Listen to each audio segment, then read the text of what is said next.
আসসালামু আলাইকুম। আমি Mosharraf Hossain, chief physiotherapist, Dhaka medical college হাসপাতাল। আজ আমি আপনাদেরকে পবিত্র মাহে রমজানে ডায়াবেটিক্স রোগীদের হাঁটা ও এক্সারসাইজ নিয়ে কিছু কথা বলবো।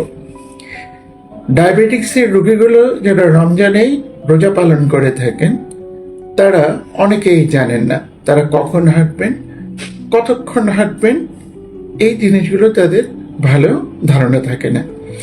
কোনো কোনো ক্ষেত্রে এই ধারণা না থাকার জন্যই প্রায়শই দেখা যায় রমজান মাসে রোজা রাখার কারণে ডায়াবেটিক্স রোগীরা সারাদিন অভুক্ত থাকে। অধিকতর এক্সারসাইজ বা হাঁটার কারণে তাদের ব্লাড সুগার ফল করে।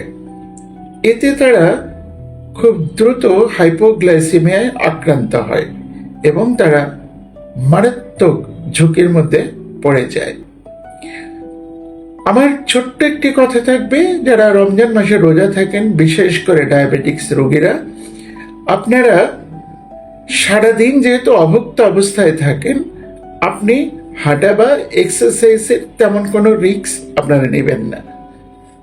কিন্তু আপনি ইফতারের পর থেকে সেহরি পর্যন্ত আপনার প্রয়োজনীয় যতটুকু হাঁটা দরকার আপনি হেঁটে বা light exercise, heavy exercise, hand ergometric, treadmill, static bicycling, যা খুশি করে আপনি আপনার ব্লাড সুগার নিয়ন্ত্রণ করতে পারেন। এতে কিন্তু আপনার ঝুঁকি থাকবে না। আসসালামু আলাইকুম।